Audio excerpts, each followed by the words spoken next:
Assalamualaikum warahmatullahi wabarakatuh. Perkenalkan, nama saya Vika Yulita dengan NIM 24011050004, Program Studi Pendidikan Matematika, Fakultas Keguruan dan Ilmu Pendidikan, Universitas Muhammadiyah Profesor Dr. Hamka. Jadi saya membuat video ini sebagai tugas ujian tengah semester mata kuliah Psikologi Pembelajaran Matematika. Dosen pengampu Ibu Esti Ambar Nugraheni, MPD. Saya mengambil salah satu materinya, yaitu Psikologi Pembelajaran Matematika dalam perspektif kurikulum merdeka.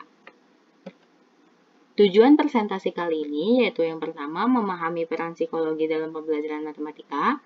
Yang kedua, mengkaji pendekatan kurikulum merdeka dalam pembelajaran matematika. Yang ketiga, menyelaraskan pendekatan psikologis dengan prinsip kurikulum merdeka. Apa itu psikologi pembelajaran? Jadi, psikologi pembelajaran adalah cabang psikologi yang mempelajari bagaimana proses belajar terjadi, serta faktor-faktor psikologis yang memengaruhi kemampuan seseorang dalam memahami, mengingat, dan menerapkan pengetahuan. Isi utamanya yaitu pertama, proses mental belajar, yaitu ada persepsi, ingatan, berpikir. Yang kedua, motivasi dan emosi dalam belajar. Yang ketiga, perkembangan kognitif siswa. Yang keempat, teori-teori belajar, seperti behavioristik, kognitif, dan konstruktivistik. Yang kelima, ada peran lingkungan dan guru. Dan yang terakhir, ada asesmen dan evaluasi. Ciri pembelajaran matematika. Nah, yang pertama itu bersifat abstrak, terus bersifat hierarkis, terus berbasis pada penerapan logis, yang keempat mengandalkan simbol dan notasi khusus, yang kelima menekankan ketepatan dan ketelitian, yang keenam dapat diaplikasikan dalam kehidupan nyata, yang ketujuh mendorong pemecahan masalah atau problem solving, dan yang terakhir mengembangkan berpikir kritis dan kreatif. Ada juga prinsip psikologi dalam pembelajaran matematika, yaitu ada kesiapan atau readiness, motivasi, transfer belajar, penguatan atau reinforcement, perbedaan individual, pembiasaan dan latihan, belajar bermakna atau meaningful learning, dan yang terakhir ada konstruktivisme. Nah, tantangan psikologi dalam pembelajaran matematika. Yang pertama itu ada rasa takut terhadap matematika. Yang kedua, kesulitan memahami konsep abstrak. Yang ketiga, kurangnya motivasi belajar. Yang terakhir, ada perbedaan gaya belajar siswa. Nah, apa itu kurikulum merdeka? Jadi, kurikulum merdeka adalah kurikulum pendidikan di Indonesia yang lebih fleksibel, berfokus pada pengembangan karakter dan kompetensi siswa, serta memberi kebebasan kepada guru untuk menyesuaikan pembelajaran sesuai kebutuhan murid. Kurikulum ini menekankan proyek pembuatan profil pelajar Pancasila dan pembelajaran yang lebih mendalam, tidak sekedar mengejar ketuntasan materi. Nah, pembelajaran matematika dalam kurikulum merdeka. Yang pertama, ada pendekatan berbasis konsep dan pemahaman. Yang kedua, ada diferensiasi dan fleksibilitas. Yang ketiga, ada proyek penguatan profil pelajar Pancasila. Yang kelima, yang keempat, maksudnya ada pengurangan cakupan materi. Yang kelima, pemanfaatan teknologi dan konteks lokal.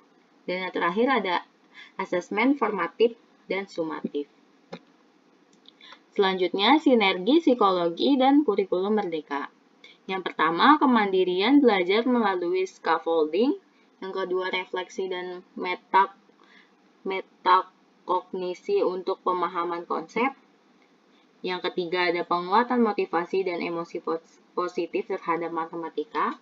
Yang terakhir, pemanfaatan media konkret dan digital. Nah, ini ada strategi implementasinya.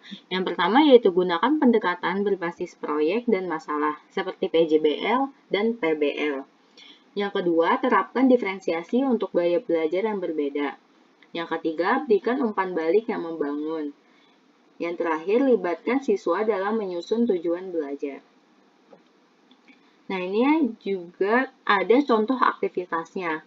Yang pertama, bisa proyek membuat anggaran belanja keluarga. Yang kedua bisa game matematika berbasis digital, diskusi kelompok menyelesaikan soal cerita, dan refleksi harian atas proses belajar. Dan masih banyak lainnya. Ini saya ada salah satu contoh link contoh aktivitas game matematika berbasis digital. Nanti saya akan tampilkan setelah ini.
Jadi, kesimpulannya dari presentasi kali ini yaitu psikologi pembelajaran memiliki peran penting dalam mendukung pemahaman yang mendalam terhadap konsep-konsep matematika, terutama melalui pendekatan yang memperhatikan aspek kognitif, afektif, dan sosial siswa.